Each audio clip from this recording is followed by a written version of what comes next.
The moment Siak stepped into the Hunter Academy tournament, he absolutely floored one of the world's top-ranked hunters right as the matches kicked off. It didn't take long for everyone to realize something was seriously off, as student after student charged him with every move they'd ever practiced. But every single one of them got absolutely wrecked by nothing more than his bare hands. There were no flashy skills, no OP weapon, just flawless timing and completely overwhelming power, leaving even the officials and guild scouts in the stands speechless. They literally couldn't process what they were witnessing, and when Siak made it to the finals and dismantled the Academy's #1 student, the whole stadium just erupted into pure chaos. Just when the dust seemed to settle, Lee Se-yoon herself, a world-class hunter, walked onto the stage. She was a complete monster compared to these regular students. But unlike the rest, she instantly knew Siak was hiding something way more dangerous than just raw strength. Their battle pushed Siak harder than anyone ever had before. His movements got slower and his breathing became ragged. You could see the fatigue starting to really weigh him down. And that's when Siak finally decided to show his hand, unleashing the terrifying power he'd kept on the down low. He ignited his black flame. But he wasn't trying to burn his opponent. He was burning the very concept of exhaustion itself. In a split second, his worn-out body was back at 100%. His speed was back, his power surged, and for the very first time, even a pro like Lee Se-yoon had to admit that the guy in front of her was no ordinary newbie. So, how did our boy get this cracked? Well, it all started when our MC Hyun Siak got isekai'd. He was told he had to save this new world, and after 20 long years, he finally faces the final boss. He finds himself squaring off against the big bad alongside his 3 party members, a saintess, a mage, and a knight. The boss monster actually gives Siak props, saying he put up a solid fight for a supposed hero. Siak, with zero chill, just fires back that the monster isn't looking so hot himself. The boss, who clearly can't take a joke, gets totally triggered and lunges at Siak with a devastating slash. But Siak easily parries the attack with his spear, causing a massive shockwave. While the mage is trying to provide backup from a distance, the boss is busy threatening to rip Siak to shreds if he doesn't surrender. The monster brags that this entire realm is a kingdom built from his own power. The two keep trading insane blows, but honestly Siak is starting to get bored of this whole song and dance. He decides it's high time to wrap things up. He juices up his spear with a skill he calls Paradox Flame, and slams his attack right into the boss. The hit causes a huge explosion, launching the monster backward and smashing through giant boulders along the way. They immediately go back to their brutal slugfest, making everyone else on the battlefield look like total noobs. Siak lands a clean hit, but the monster just laughs it off, boasting that the attack was way too weak to matter. But Siak quickly lets him know it's more than enough to humble him, as his spear becomes engulfed in fire. Siak carves a deep gash into the monster's body, and this time the boss realizes just how screwed he truly is. He crashes to the ground while the flames begin to eat away at his body. The monster admits he never thought someone strong enough to defeat him even existed. Siak just coldly informs him that's because he's not from this trash-tier world. The boss doesn't buy it, thinking Siak is just spouting nonsense. He's still confident that his body will just be absorbed by the land, allowing him to be reborn one day. But then he suddenly realizes he's being erased, and Siak smirks, asking if he's finally getting the picture. Siak explains that the black flame consuming him is his special ability, something he dubbed the Paradox Flame. He says that unlike regular fire, which needs oxygen, his flames run on something else, entirely abstract concepts. Siak tells the monster that yeah, he probably could have revived himself over and over again. But the flame currently burning him is going to make sure that never happens, because it's not just killing him, it's wiping his very existence from reality. The boss monster tries to get the last laugh, mocking Siak, that even after killing him, he'll never be remembered as a hero. He reveals that the very people Siak calls his comrades are just waiting for him to die so they can steal all the credit. In the heat of battle, Siak fires back, saying he's already hip to their game, but the Saintess cuts him off immediately. She begs him not to listen to a single word that monster says. But Siak flips it on the Saintess, calling her out for pretending to love him, when deep down, she actually despises him for being an outsider. Turns out her whole seduction routine was just part of the plan all along. The goal was to make him hesitate when it was finally time to take him down, and the Saintess is absolutely shook. She's stunned because she knows Siak is spitting straight facts. Siak keeps going, saying he's well aware the mage and knight are just as fake as she is. It comes out that the knight has already been promised a national treasure from the emperor, It's basically his payment for when he finally takes Siak out. Loki the Emperor was terrified that Siak's growing power meant he was coming for the throne. The Mage, on the other hand, is a psycho who loves experimenting on humans and hates Siak's guts because he's against the whole slavery system.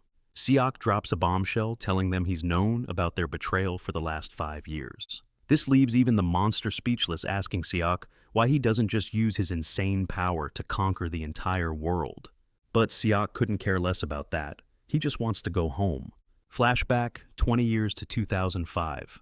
Siak was just your average 20-year-old office worker before a goddess yeeted him into this fantasy world. The goddess claimed he was being summoned to save their world, but by the time Siak landed, he quickly realized the place was an absolute dumpster fire. Siak did everything he could to get back home, but the goddess insisted he had to defeat the monsters first. Since saving the world was his only ticket back, Siak started training to fight these creatures. To give you an idea of how jacked up this place was, he once rescued a kid straight from a battlefield, but the soldiers refused to let him into their village, telling him to just let the kid die because he looked like a goner. This world was so backwards, it would rather abandon the injured than try to save them. And if that isn't bad enough, their medieval medicine and hygiene standards made things a million times worse. They once chopped off a soldier's leg for a simple infection. Even after Siak forced his way into the village with the kid, he ran into a whole new mess. This time it was religious fanatics. The village elders decided the only way the kid could have survived was if he was possessed by a demon. So they suggested a little fire-based exorcism, seeing as they were already in the middle of one.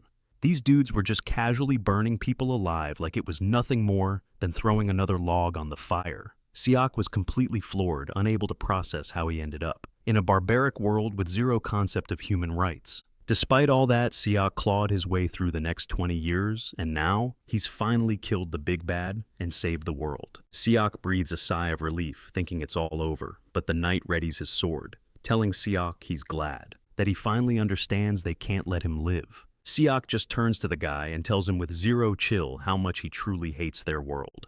At this point, even the knight knows he's completely outclassed and stands no chance against Siak. He realizes they basically built a new monster just to get rid of the old one. Siak then looks to the heavens and screams at the goddess, telling her to honor her end of the deal now that he's saved their world. Right on cue, the sky splits open, and the goddess appears congratulating him for enduring so much hardship. But Siak isn't interested in her praise. He just reminds her of the promise to send him back to Earth. The goddess asks if he really dislikes this world, even after gaining enough power to be a threat to her. She warns him that if he goes back, all his achievements as a hero will be worth nothing. Siak tells her to cut the act, saying he knows she's relieved he's leaving, and the goddess totally agrees with him. She says the world doesn't need a monster like him anymore, but she hits him with a serious question. Is he sure he won't regret bailing Siak without missing a beat? Tells her that all he wants is to get back to the world he came from. Siak is so over this nightmare world that put him through the ringer, and the goddess is like, "I'd bet," and grants his wish. A blinding golden light completely surrounds Siak, and the goddess drops a bombshell. His original body on Earth is already 6 feet under, which means she has to put his soul into a brand new vessel. Siak is completely floored by this news and asks the goddess who he's about to become. She tells him she can't spill all the tea, but lets him know this new body is fated for a pretty trashy end. Even so, she's pretty sure he'll pull through, since being a survivor is kinda his whole brand. Siak's just like, I couldn't care less, because as long as he's back on Earth, he's confident he can handle whatever's thrown at him, especially compared to the absolute garbage fire of a world he just left. A moment later, Siak opens his eyes in his new body, finding himself in the year 2025. He's taken over the body of some random civilian, named Chan Seok. As Siak gets out of bed, he feels a huge wave of relief knowing he won't have to deal with assassins trying to murk him 24/7.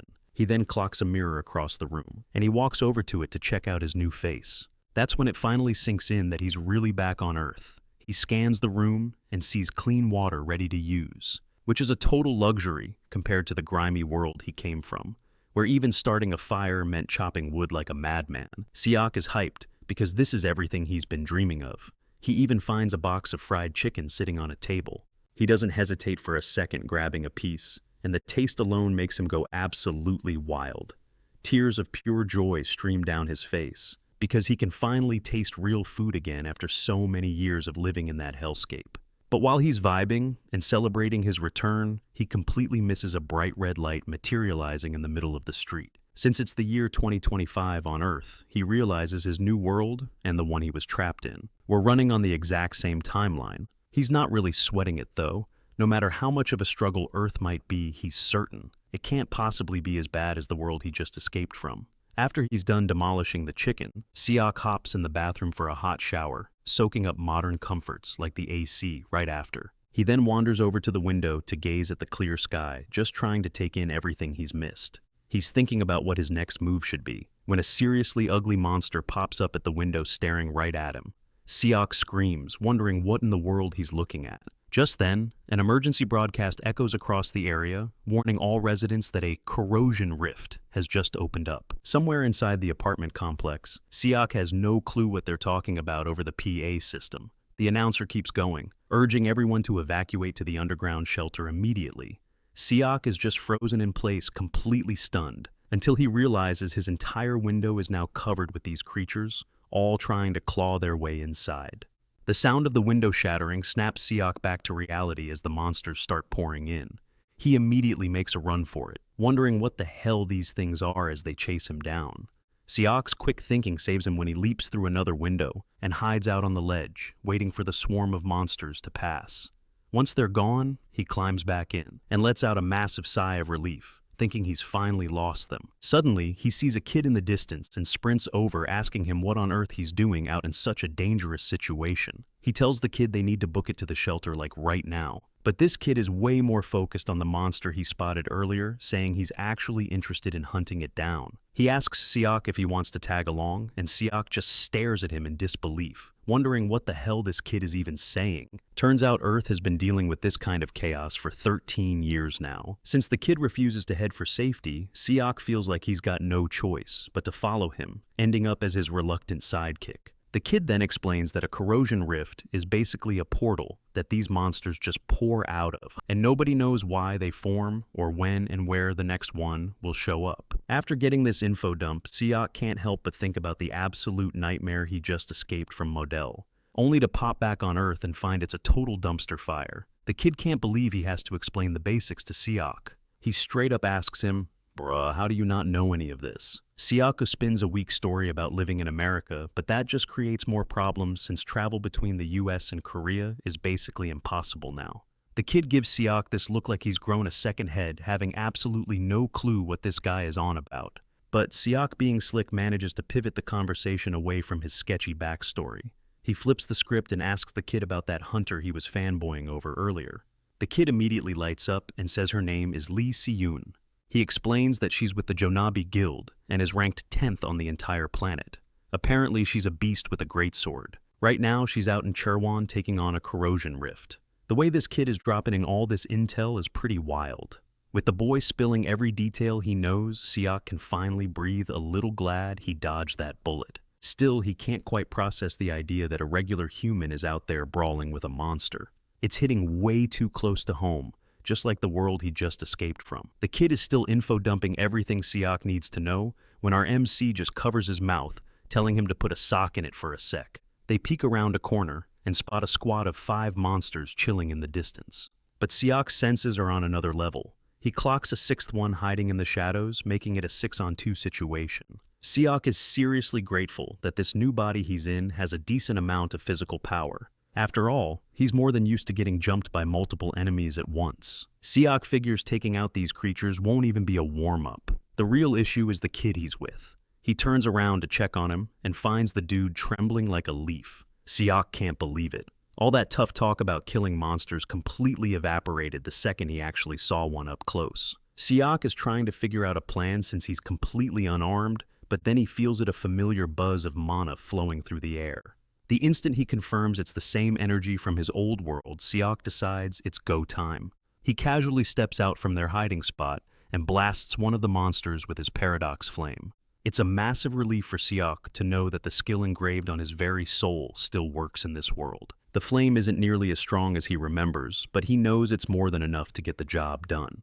The monster's head melts away in searing pain, and the kid just loses his mind yelling about how incredible that was. He instantly starts calling Siak master, saying he must have a unique skill which makes Siak realize that rare abilities are called that here. As the monster is still sizzling, the kid gets a bright idea. He thinks he needs to run in and confirm the kill himself. He bolts toward the smoldering creature while Siak is yelling at him, trying to warn him not to get close to the flames. Not until the target is completely and totally down. Just as the kid's about to get barbecued, Siak dives in like a freaking superhero, shielding him from the fire with his own hands. Naturally, he gets his hands seriously burned in the process. Siak tells the kid he really needs to stop watching so much stuff online because real life hits different than the movies. Siak then borrows the staff the kid is carrying and uses it to carve up the other monsters that were charging at them. He moves with so much skill it's like he's wielding a legendary blade, leaving the boy completely starstruck by the spectacle. The kid is in total awe, asking Siak if he's some kind of secret high-level hunter. Siak, however, is not exactly thrilled with how his second chance at life is kicking off. He's been thrown right back into the exact monster-slaying grind he was desperate to leave behind. A little while later, they make it to the shelter, and Siak has decided to stop thinking of the kid as a kid and just start calling him a brat. The second they walk inside, a woman sees the boy and screams his name, which we now know is Yoon Seong. She sprints over to her son, thanking Siak over and over for getting him back to the shelter in one piece. She knows how dangerous it must have been, but while she's busy hugging her son, Siak can't help but notice the expensive gear she's wearing. It's pretty obvious that this family is loaded. It all clicks for Siak why Yoon Seong is such a brat. And just then the shelter's outer wall gets absolutely demolished by a monster, sending everyone into a full-blown panic. With everyone scrambling for their lives, they can't believe the outer wall was just demolished as the whole crowd makes a run for it. Seong yells over to Siok, telling him to get a move on and follow them. But Siok just stands his ground, seething with anger, because all he ever wanted was to get back to a normal world. And now he's getting messed with like this. Pure rage is bubbling up inside him, as he wonders if he's asking for the impossible. He glances down at his palm, which got completely scorched while he was saving Siwon. He then calls the kid by the nickname he gave him, Brat. Siok flat out asks Siwon why on earth he's trying to be a hunter when his family is obviously rolling in dough. I mean, Siok knows the dude could have just hunkered down in some cozy safe house and wouldn't have had to fight at all. That's when Siwon drops a heavy truth bomb, revealing that he actually lost his father to a monster. A corrosion rift apparently ripped open in the underground bunker where they were hiding out. They all thought they were perfectly safe, but that was the exact moment Siwon realized the cold, hard truth of this new world. Absolutely nowhere on the entire planet is actually safe. Siwon admits he might not be strong enough yet, but he's planning to become the strongest hunter alive to wipe out every last corrosion rift. His endgame is to save the world. Siwon says this with total conviction, telling Siak that he knows it might sound dumb, but Siak just cuts him off. He tells the kid that he's actually going to become a phenomenal hunter, but then he shocks him. He follows it up by saying that he won't be the one to save the world. Seong's mom is already in full-blown panic mode, telling her son that it's seriously time for them to go. But Seong is hesitating because Siak is still standing there, staring down the monster. All of a sudden, a brilliant light flashes behind them, and when they turn to look, they're floored by what they see. Siak has already taken out the monster with his paradox flame. He lets Seong know that he's right, he won't be able to save the world. The reason, because Siak would have already saved it himself. With a little smirk, Siak tells him that saving the world is a job for someone who's, done it before.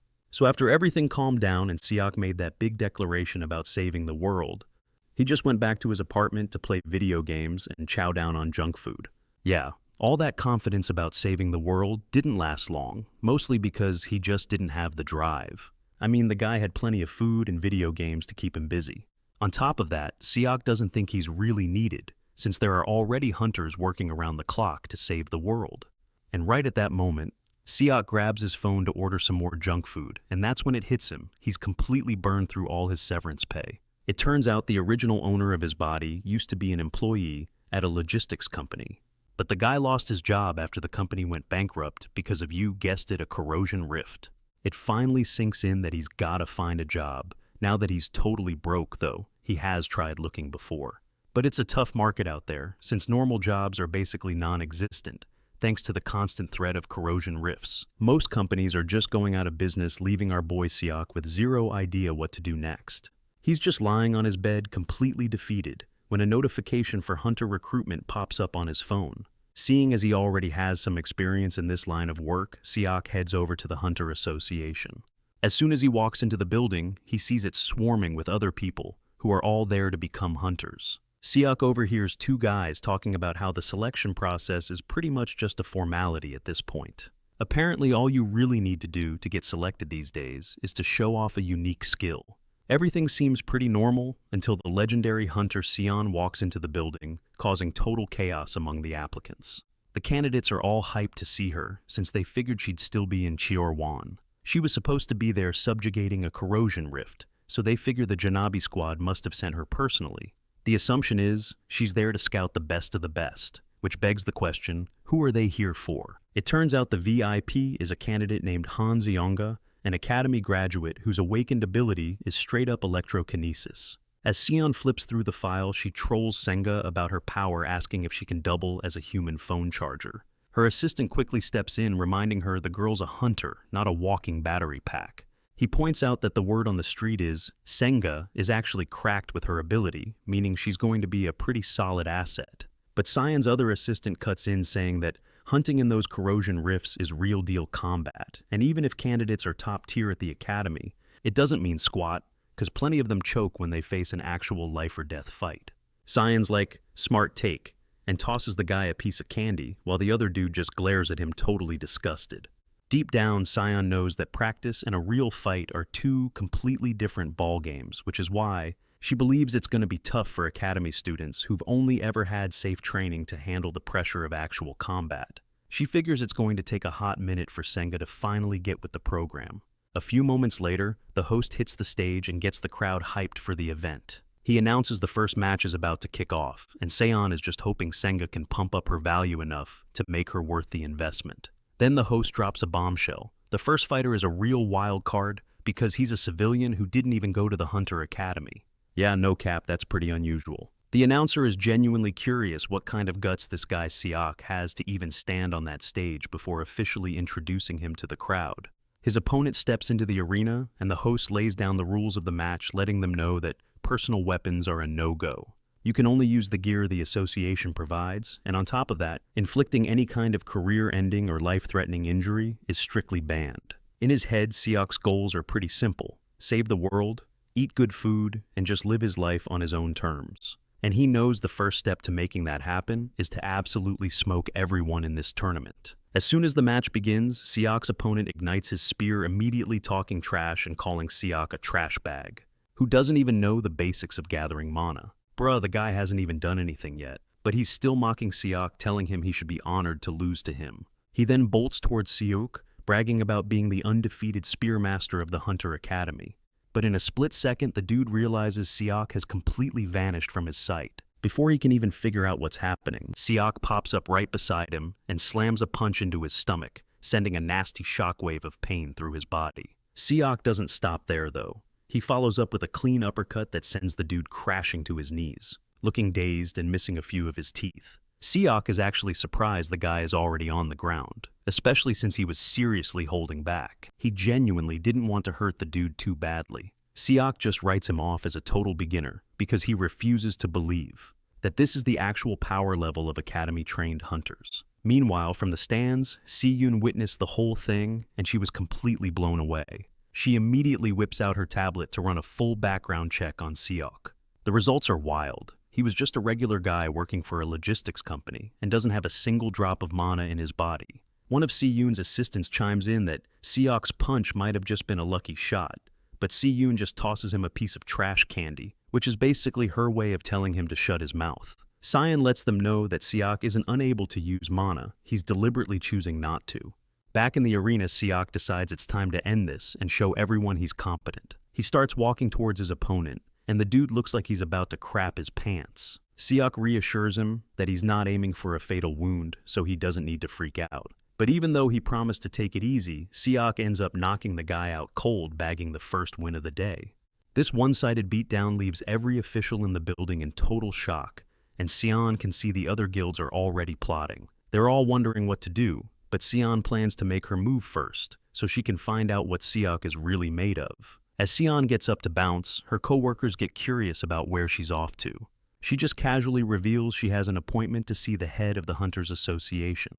Meanwhile, as the tournament rolls on, Siak is just breezing through his opponents without breaking a sweat. Loki Siak is getting super disappointed by how weak these new-gen hunters are. He's not even bothering to use a weapon on them. He's literally just folding everyone with his bare hands. Siak is seriously questioning what in the world they're teaching at the Hunter Academy these days. He hasn't faced a single decent fighter yet, and just like that, Siak cruises his way into the finals. There he's set to throw down with the Academy's top student Sangha. No cap, the entire crowd is counting on her to end Siak's absolute reign of terror. The second Sangha steps into the ring, Siak actually gives her props, admitting she's the only one he's seen so far, who has managed to stockpile a respectable amount of mana. Sangha isn't impressed though, telling Siak he's gotten this far on pure luck, but his fluke run officially ends with her. Whipping out her sword, Sangha says she's got him all figured out. He has no unique skills, which is why he resorts to just punching his way through everything. And she makes it crystal clear that she has zero intention of taking it easy on him. Siak nervously thanks her for the heads up, but on the down low, he totally has a unique skill. He just doesn't think Sangha is worthy of him using it. Sangha then takes a huge breath, powering up her mana and getting ready to unleash a world of pain on Siak. Once she's fully charged, she zips towards Siok, but he hits her with the biggest Uno reverse, leaping into the air to dodge her attack. Sangha can't believe her eyes. This dude just casually jumped over a lightning-fast attack. Siak, on the other hand, is genuinely impressed with her skill, realizing she ran an electric current through her sword. By doing that to both the blade and the handle, she effectively turned them into powerful magnets. This trick added a massive magnetic force to her sword draw, essentially turning her slash into a high-speed railgun shot. Siak tells Sangha she's been the best opponent yet, but lets her know she overlooked one tiny crucial detail. He points out that she was way too focused on just being fast. Her biggest mistake was laying down a visible magnetic rail in the air to make her sword accelerate even more. Siak mocks her, saying no matter how powerful an attack is, nobody is dumb enough to get hit by something when they can literally see its path. He basically called her move predictable. Sangha is still convinced Siak is just lucky and tells him not to get cocky, claiming she can beat guys like him, without even needing to use that special technique. She dashes at Siak with another move, but it's way slower, and Siak effortlessly zips right past her, asking if she's for real.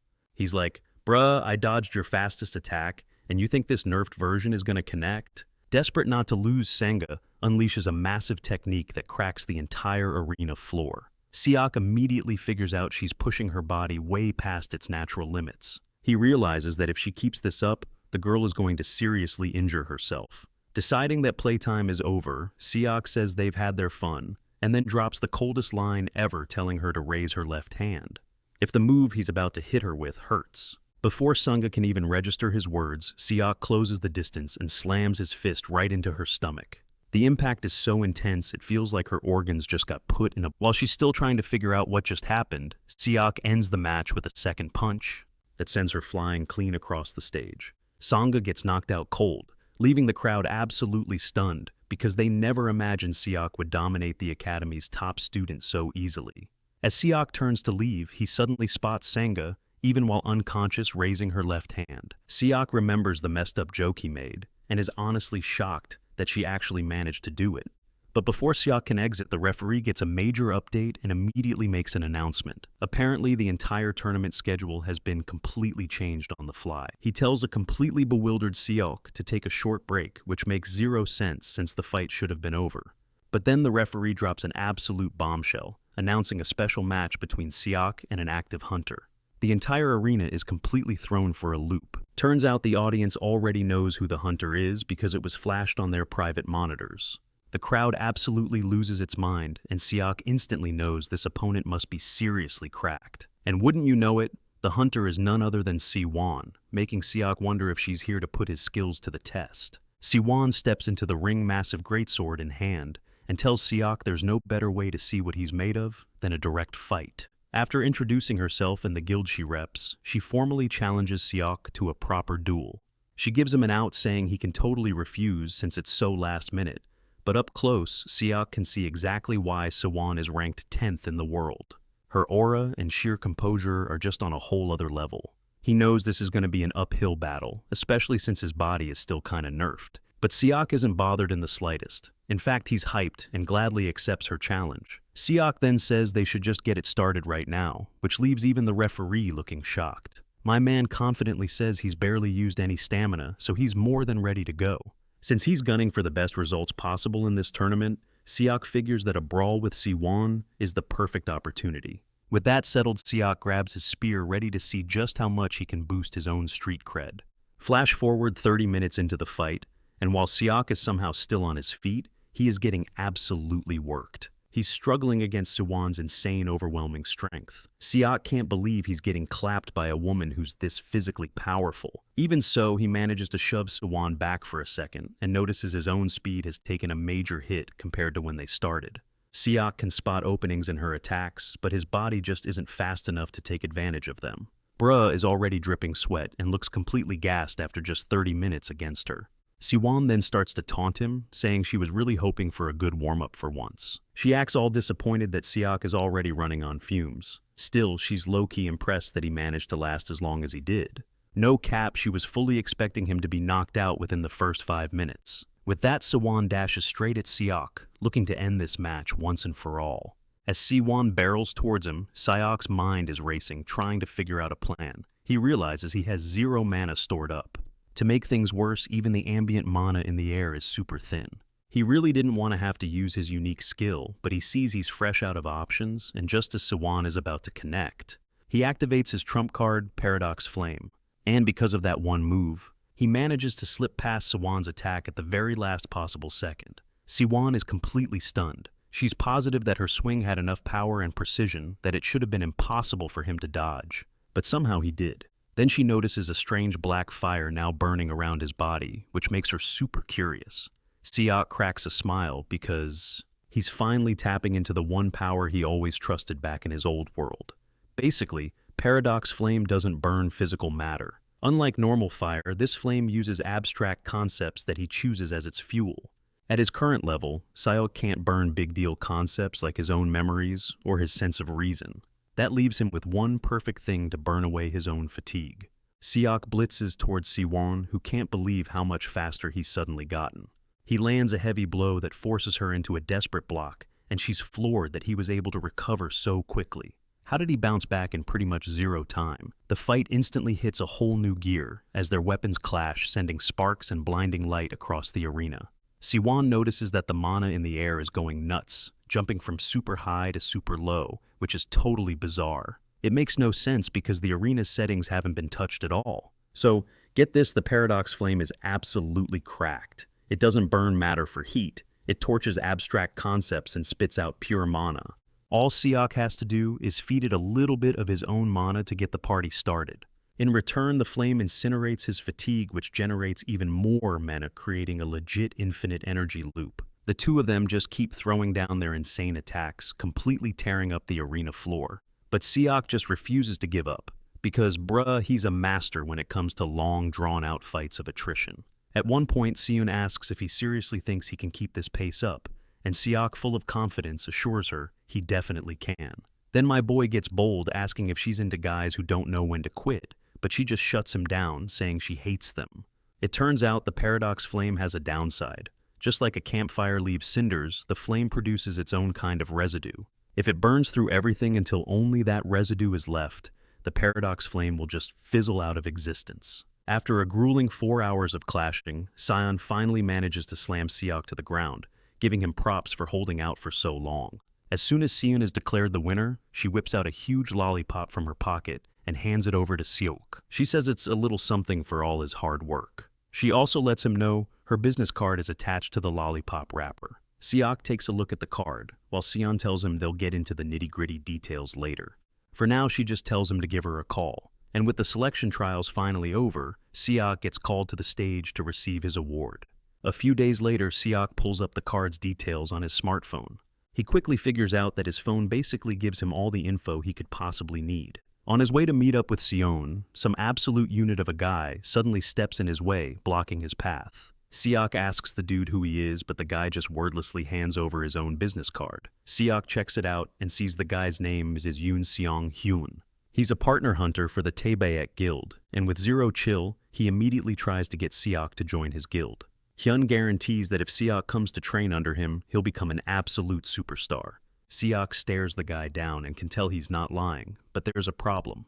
He's already got plans in the works with Seon, so he can't just give this Hyun guy a straight answer right then and there. Siak calmly tells Hyun that he's going to have to think about the offer, but Hyun just laughs it off. He says he wasn't expecting an immediate answer anyway.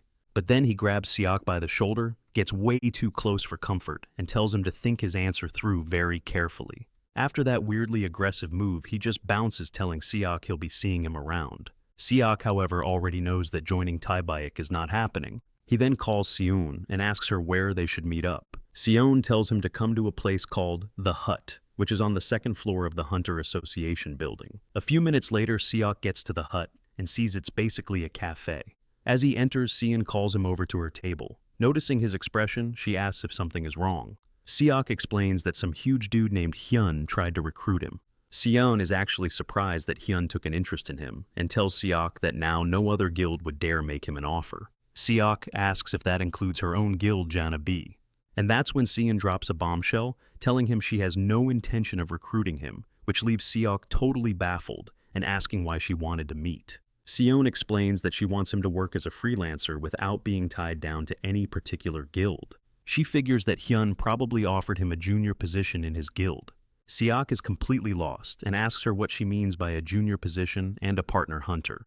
Since Siak never went to the Hunter Academy, Seon breaks down how guild ranks are typically divided into 3 levels. You've got juniors, seniors, and partners. Both juniors and seniors are part of teams that are led by the partner hunters. So, at the end of the day, they're just regular employees who get paid a salary.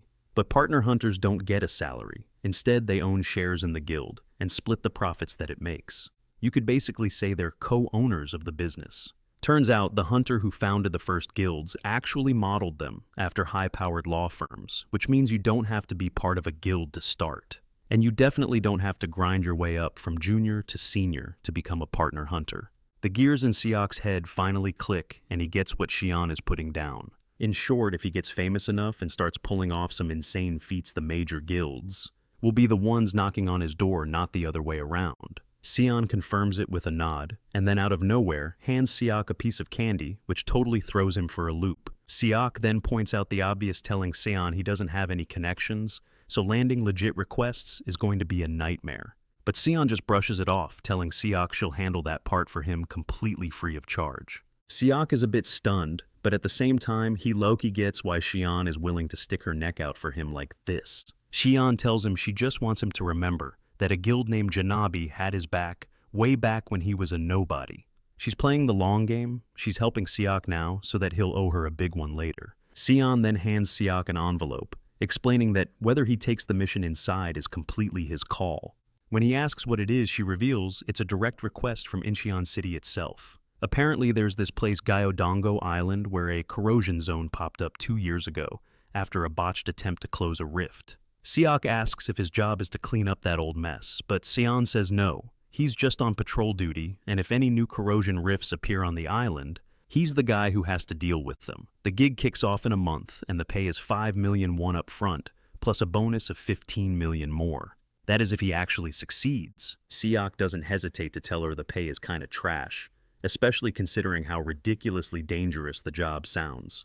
Seon just tells him to get stronger and blow up, then the big money offers will start rolling in for his skills. So she asks him for his final answer, and just as she figured, he grabs the request without another thought. A little later, Seon is on the phone with her boss, telling him about what an absolute psycho Siak is. Her boss asks who she's talking about, and she explains he's the civilian who managed to pass the selection trials with nothing but his fists. The boss isn't super impressed, but then Seon drops the bomb that Siak managed to hang in there against her for a full 4 hours. Even hearing that, the boss still assumes Siak only lasted that long because she was just messing with him. Seon immediately claps back, reminding her boss that she's a veteran hunter with 10 years in the game and all her skills were forged by clawing her way out of one hellhole after another. She says that normally she should have been able to clown on a newbie like Seok, but he actually pushed her to her limit, just by surviving against her for 4 hours straight. Seon has to admit that Siak is on another level, saying she doubts she'll ever see a monster built like him again. Her boss has heard enough of her gassing Seok up, and asks if the mission she gave him wasn't supposed to be for hunters with actual field experience. The guy's worried that even if Siak has skills, he won't be able to keep up with seasoned veterans. But Xian tells her boss not to sweat it, because she already assigned him a reliable partner named Sangha, so the boss decides to trust her call. After all, she's the master strategist for the entire guild. The boss then asks Xian for her honest opinion. What would Siak be like when he finally reaches her level? And with zero hesitation, Xian tells him that Siak would probably be strong enough to take him down too. Flashback to a month earlier, when a delivery containing a spear and an elixir shows up at Siak's apartment. The elixir is basically a super potion that hunters chug in emergencies. It's packed with condensed mana, a total lifesaver when you're running on empty. For most people, handling mana is like breathing. You just pull it in and hold it. You can pull mana from the air store it inside your body and then unleash it whenever you need it. The elixir in his hand is just a cheat code that lets you do all that almost instantly. But Siak's body works differently from everyone else's. He skips the whole storing part entirely. He just sucks mana straight from the atmosphere and uses it on the fly. The beauty of this is that it's limitless since Siak is just pulling mana from the atmosphere. And as he cycles that energy through his system, the mana channels it flows through get progressively stronger. This whole process lets him wield even more powerful abilities down the line. But there's a catch until those mana channels actually level up. The amount of juice Siak can handle at once is pretty small. That makes it tough to throw out a massive burst of power on short notice, but Siak figures he's got to use what he's got. He's pretty sure that after about a month of training, this new body he'll be absolutely cracked. Fast forward to the present day where hunters are queued up getting their IDs scanned before heading onto the island. Once Siak gets the green light, an official tells him he's been assigned to Squad 8. Siak links up with his new squad, staying quiet while everyone else is busy yapping away. Suddenly he hears his name and looks up to see none other than Sangha. She's rocking a sleeveless top showing off a nasty-looking scar that runs right across her shoulder. Turns out they're on the same team, and Sangha immediately suggests they partner up for the mission. Siak hits her with a, "Why should I?" And she straight up tells him it's because he's way stronger than her. She genuinely thinks she can pick up a few things by watching him work. Siak can't resist messing with her, saying his shoulder's about to pop off from how much she's gassing him up. Sangha, who has absolutely zero chill, completely misses the joke and asks if he suffers from frequent shoulder dislocations. Siak is reminded of how she literally raised her hand in their duel, proving her sense of humor is non-existent. A few moments later, the squad gets called over for the mission briefing. The official points out they've got some new faces clearly eyeing Siuk and explains that corrosion rifts are ranked Class 1. He breaks it down Class 2, Class 3, and unclassified, adding that the closer you get to Class 1, the deadlier it is. He also mentions that the very first rift to pop up in any given area gets a special designation Alpha. Right now, the Alpha Rift is located at a church up in the northern part of the island. But he clarifies that for the moment, the corrosion level is still unclassified. Since these things get stronger over time, the official gives them a stern warning to stay far away from the rift. Their actual job, he says, is to patrol the surrounding zone, sniffing out and taking down any extra rifts that might have spawned. Some dude with bright yellow hair in the squad can't believe they're being sent on an elimination mission with a rookie in tow. Before Siak can even process it, he realizes the whole squad is giving him the side eye, just because he's the new guy.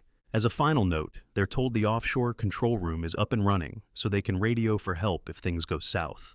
With a quick good luck, the hunters are officially on the clock. The second they hit the island, the veteran hunters start trying to formulate a strategy, but Siak cuts right in. He suggests they should immediately set up a base camp at Hogisa Temple to use as their operations hub. He even points to its location on the map, but the vets are absolutely floored that they're getting orders from a newbie. On top of that, they demand to know why he's so fixated on the temple, and Siak explains that from that vantage point. You can literally see their entire target area, plus you get a direct line of sight on the whole region from the peak. He adds that the old temple itself can be used for shelter, which is just common sense. It's the most obvious strategic move they could make. The vets instantly start blowing up at him, yelling that there are tons of other places they could camp out. One of them even scoffs, asking what they're supposed to do if they get surrounded after pointlessly hiking up a mountain. Siak just calmly reminds them they aren't fighting an army of thousands. Getting surrounded isn't even a remote possibility. But no matter how logical Siak is, the hunters just shut him down, saying they have no reason to listen to him. In their eyes, he's just some kid who doesn't know anything. Siak is low-key shocked to realize that idiots are a universal constant existing on Earth, just like they did in the other world. Since they clearly aren't interested in his plan, Siak just suggests they all go their separate ways. Without another word, Siak takes off bolting toward the temple with Sangha right on his heels, but then the yellow-haired guy starts following them too. Now Siak's just confused, wondering why the hell that hater is tagging along. Siak whips around and calls the dude's name Kim Minja, asking him straight up why he's tailing them. Minja gets all high and mighty, boasting that he's just keeping an eye on them since they're a bunch of rookies. Siak actually thanks him, genuinely surprised that there's at least one person on the squad who isn't a total dirtbag. But then all of a sudden Siak freezes mid-step and tells the other two to stop dead in their tracks. He hisses at them to be quiet and urges Minja to take a look around the corner. Minja's jaw hits the floor when he sees a whole swarm of monsters blocking their path. He immediately says they gotta bail because there are at least 50 of them. Right in front of them, unfazed Siak just turns to Minja and asks what his unique skill is. Minja is completely baffled by the question. He can't believe Siak is actually planning to fight this horde. Siak's just like, isn't it a hunter's job to fight monsters? And then he asks him again more forcefully this time, demanding to know his unique skill.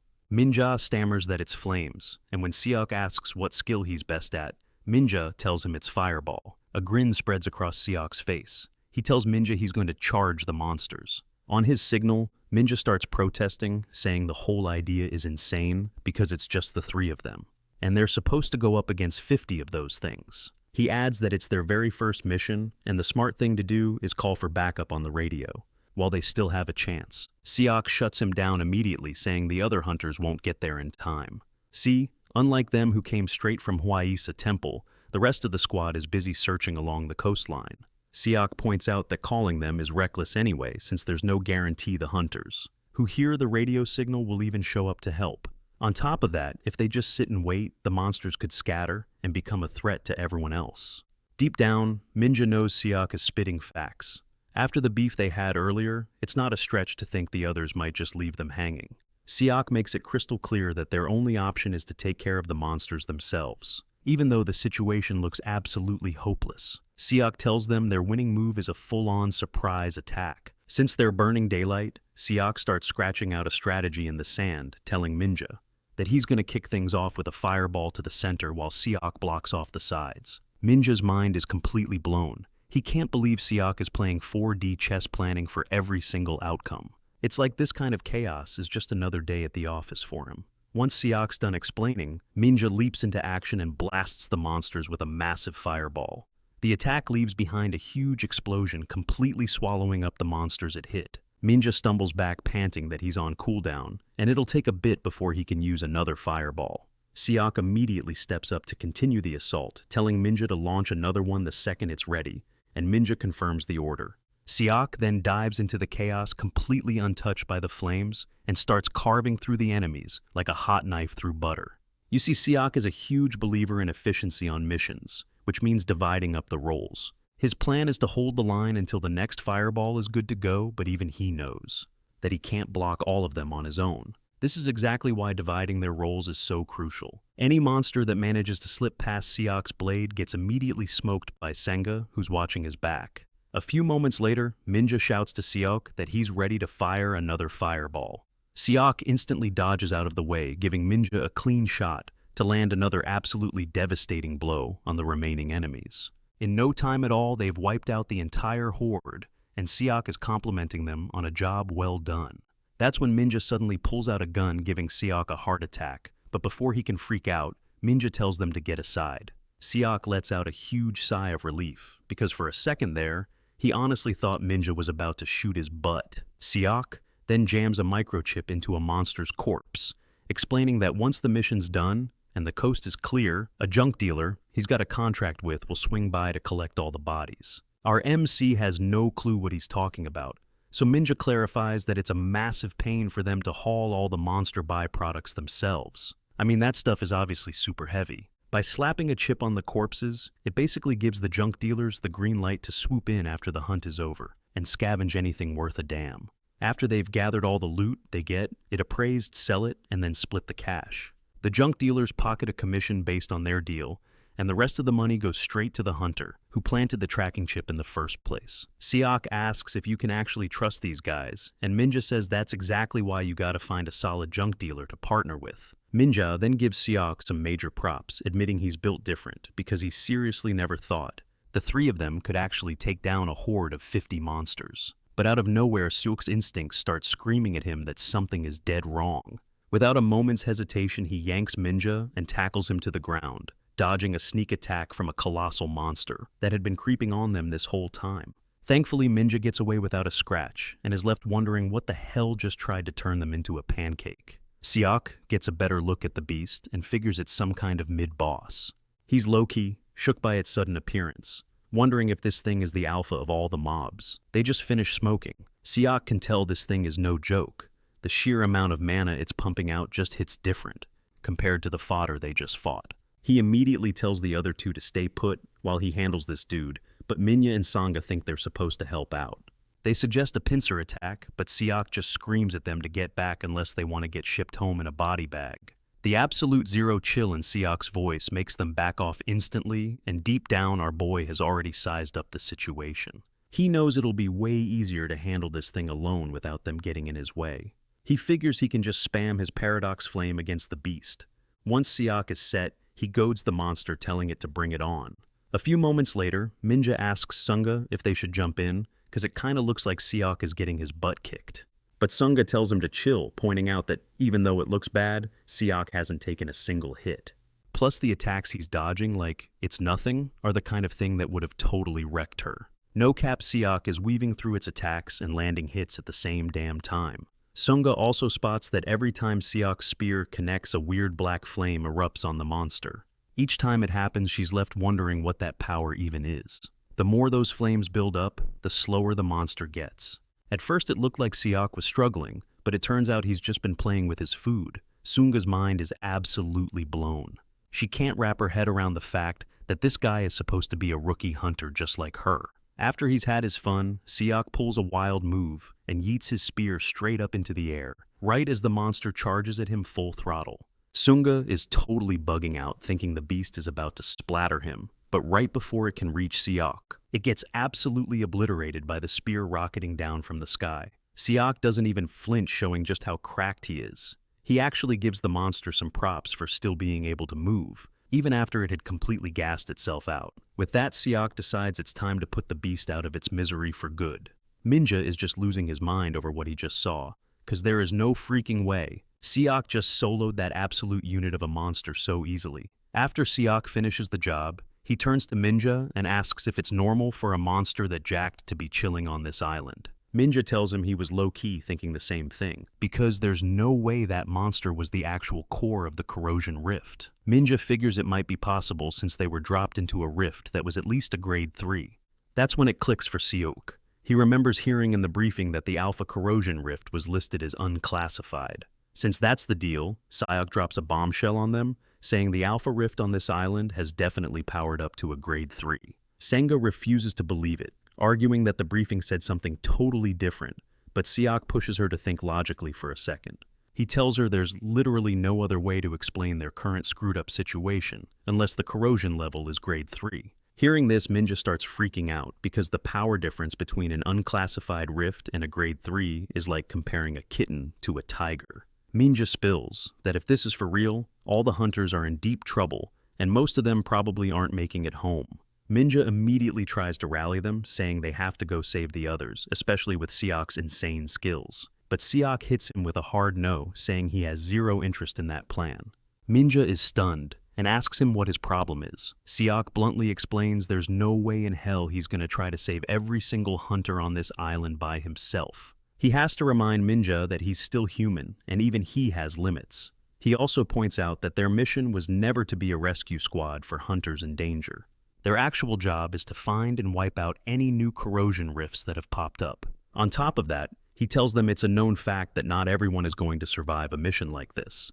It's practically in the fine print of their job. Sangha then challenges Seok, asking what he would do if he were in the other hunter's shoes. Seok doesn't get her point, so she clarifies that he'd be begging for someone to come save him, but he just hits back with a cold, firm voice. Siak clarifies that he's not saying no because he's some heartless monster who doesn't get human feelings. He tells them he's only focused on the final result because in the world they live in, some deaths just can't be avoided.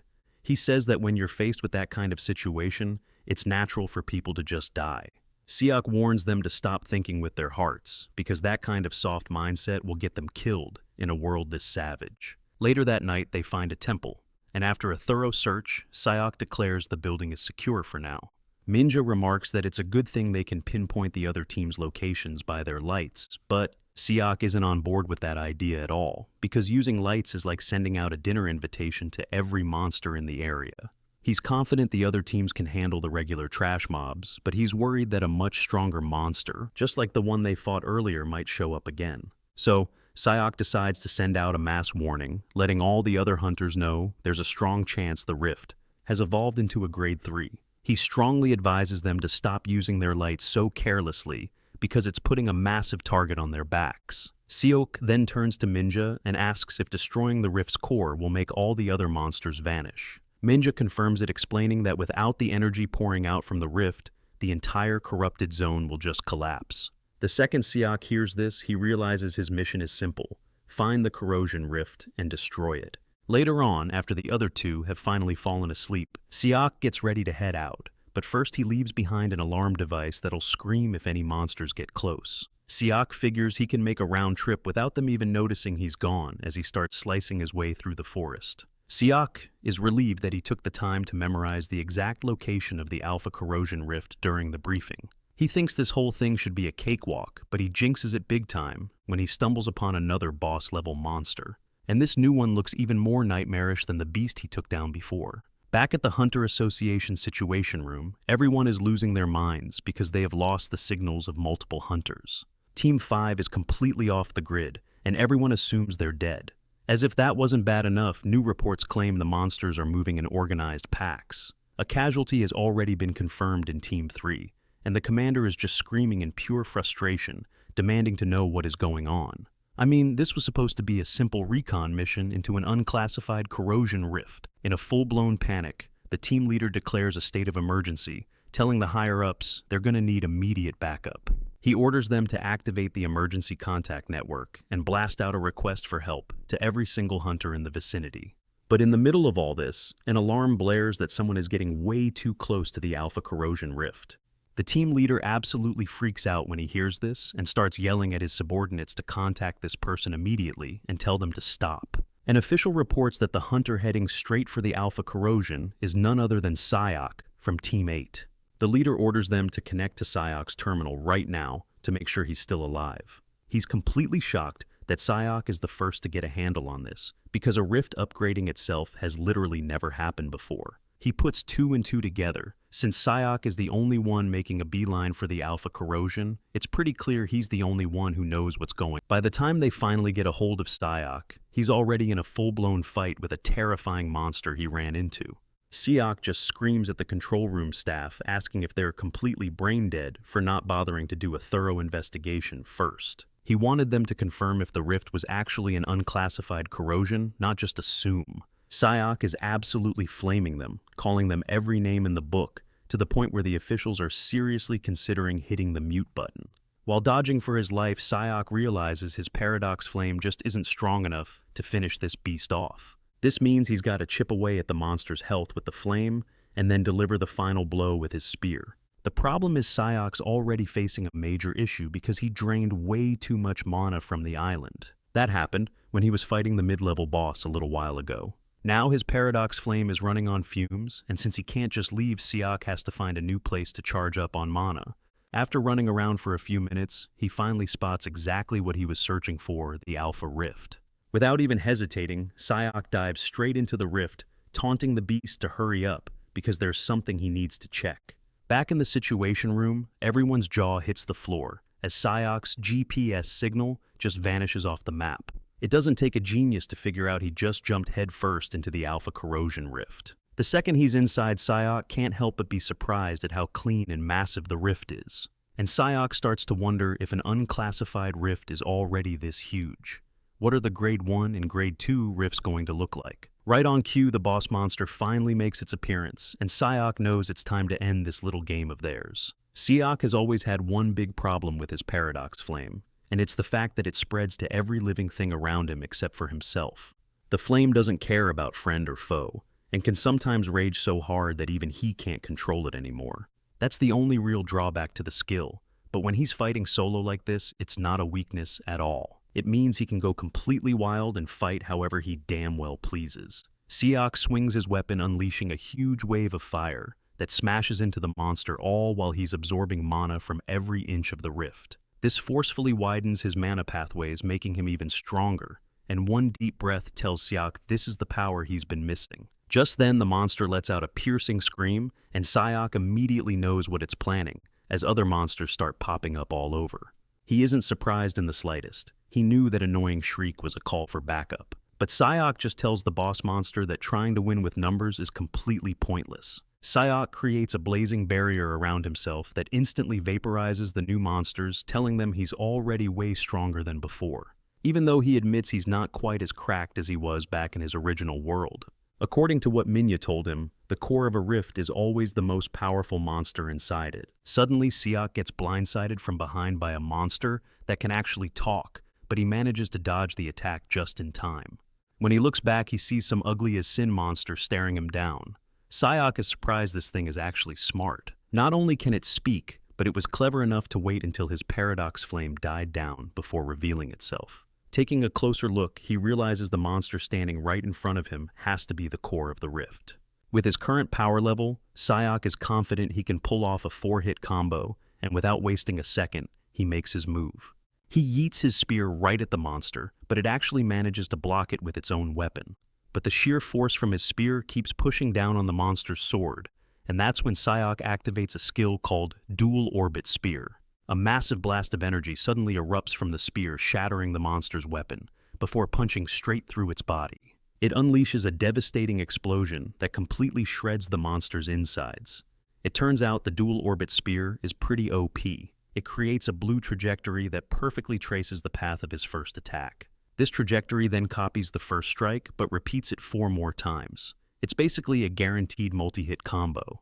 It's a 4-hit combo, but if you delay the blue slash just right, it becomes a wild 2-stage spear attack. And that thing is absolutely impossible to dodge. At this very moment, the monster is already airborne, diving at Sayok to finish him off.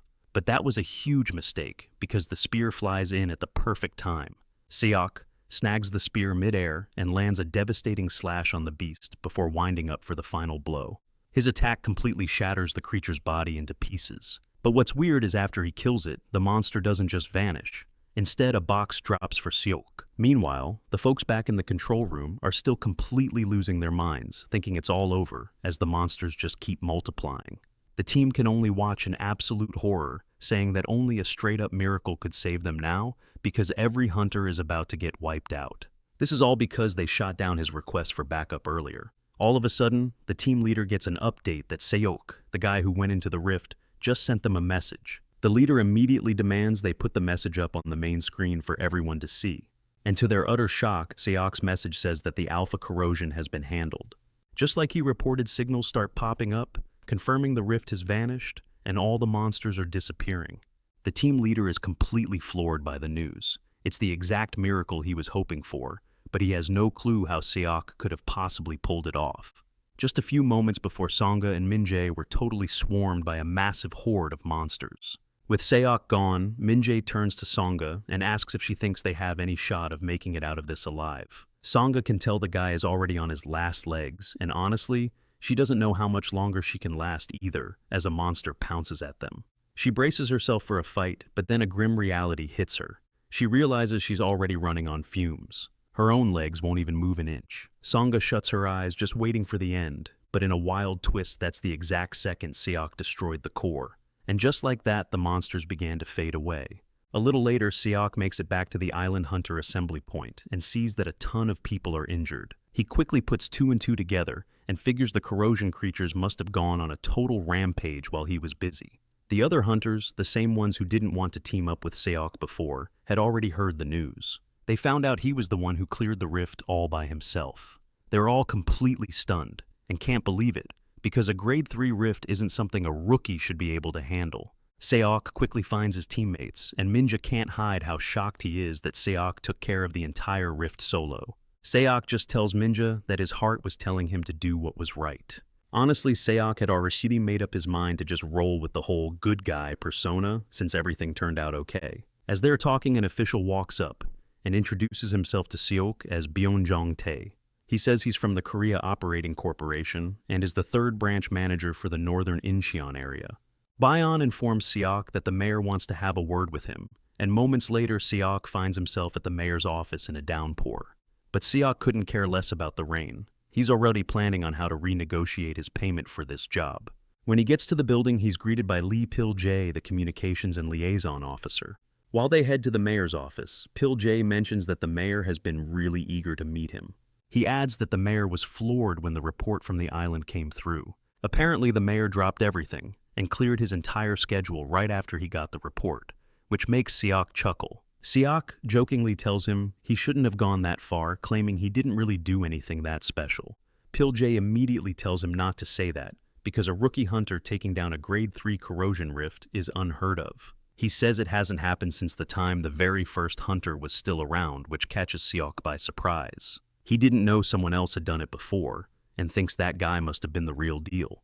Soon after, they walk into the mayor's office. The mayor, Park Jian, gives Seok a warm welcome and even apologizes for summoning him, especially since the weather is so terrible.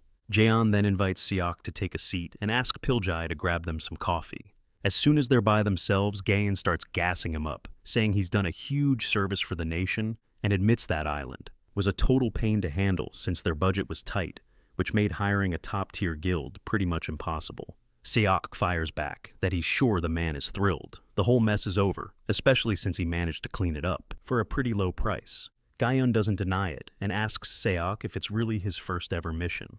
And Seok just says, yeah, it is. Hearing this, the mayor leaps to his feet, absolutely buzzing, and says he's so proud that Seok's career kicked off right there in Incheon. Then he starts going on about how Korea is the safest country on the planet, making Seok wonder what the hell is suddenly wrong with this guy. The mayor keeps rambling that Incheon is a super important spot in the country because it's a major trade hub. On top of that, their free economic zone project is pulling in tons of foreign investors who are eager to get a piece of the action. In fact, so many are lining up that it's tough to even choose. The mayor tells Seok that some massive funds are being funneled through Incheon's international cities. He then promises Seok he's going to give him all the support he could possibly need. He wants to make Seok's life as a hunter a total breeze. See, on the way over to the mayor's office, Bayon had asked Seok what his motivation was for becoming a hunter in the first place. Seok just gave him an analogy, saying that someone's got to be the plumber to unclog the world's messes. When Bayon heard that he told Seok, he had no doubt he was going to blow up and become crazy famous. He also knew that big companies would be begging him to be in their commercials, and he wouldn't be surprised if he got headhunted for some popular TV shows. Seok instantly picked up that Bayon was worried he'd change once he got a taste of fame, and Bayon admitted it was true. Bayon explained that it happens all the time, promising hunters get drunk on popularity and praise, and then they completely forget what their duty is. He said it's not even surprising, it's just human nature. He adds that Korea is literally the last safe haven left on Earth. Bayon made it clear that what Seok did was incredible, and because of that, a lot of important people would be watching his every move. Bayon told Seok that he just hopes he'll continue to be a beacon of hope for everyone. So, now sitting in the mayor's office, Seok realizes this dude is putting all his cards on the table, not even trying to be slick about it. But what the mayor doesn't get is that Seok isn't the type of guy who's easily bought. After everything he's lived through and all the insane hardships he's faced, this kind of stuff means absolutely nothing to him. So, Seok just cuts to the chase and asks the mayor what he wants from him, because there's no way this support is coming for free. Seok goes on the attack, telling the mayor he's damn sure this is all about boosting his approval ratings for the upcoming re-election. The mayor is low-key shocked that Seok is so on top of things, but Seok just shrugs, saying you can find anything on your phone these days. The mayor is stunned by how much Seok gets it and asks if he didn't actually need the city hall's stamp of approval. And it turns out the mayor's got him there. Because he's still a rookie, he needs the mayor's permission to even take on missions. It clicks for Seok that if the mayor spins this right, He could claim Seok was some hidden gem he personally discovered in Incheon. The mayor then boasts that he's always had tight connections with tons of companies, both at home and overseas. He taps a coffee packet on the table and mentions that the model who's currently the face of the brand is about to have her contract expire. He thinks it's a no-brainer that they should just swap her face out for Seok's. He's about to continue his sleazy pitch when Seok just drops his coffee cup on the floor. He then asks the mayor if he seriously thinks he's some kind of joke. The mayor is totally confused by this, and Seok explains that with the way things are going, it's obvious the world needs someone who can shake up the grim atmosphere. He lets the mayor know that if he just keeps doing his job as a hunter, he can easily get everything. The mayor is dangling in front of him. Seok gets up to bounce, even as the mayor tries to stop him, promising him all these safe, high-paying gigs. But Seok just walks off telling him his offers are straight-up garbage, and that he should go give them to his coffee mix model. Meanwhile, some shady dude is getting the lowdown on how their little island experiment totally flopped, and it's all because our boy Seok decided to crash their party. They managed to pull up a clip from his selection trials, and this mystery man gets real curious about that wicked black flame swirling around Seok's body. Turns out the hunter rankings drop on the first of every month, no cap. And you better believe the entire nation treats it like the Super Bowl. Everyone's on the edge of their seat dying to know who's going to claim that #1 spot. Even though the top ranks are usually set in stone, it's still primetime entertainment for everybody watching. Sion's also refreshing the page low-key, hoping to see if Seok actually made the list. But bruh, this month's update hits different. Sion clocks in at 10th place while Kim Chae-hyun snags the 5th spot. Choi Yo-rim locked down the #3 position with Jung Tae-sok holding strong at 2nd. But the #1 spot, that went to none other than our boy, Seok himself. This massive upset lands him in front of a huge press conference, where he's expected to face the music. The spotlight is blasting Seok at full power, cause he's a rookie who just soloed a grade 3 rift. He's getting absolutely bombarded with questions about how in the world he managed to clear that dungeon. After what feels like a million questions, Seok finally calls it and says he'll take one more. A reporter asks him what his future plans are, and he basically tells them he's just going to keep grinding and do his best. Later, Seok gets a personal invite from the head honcho association President Moon for a little tour. He takes him to the former site of Gonzo's prison. Now there's just a giant freaking hole in the ground, and Moon starts to explain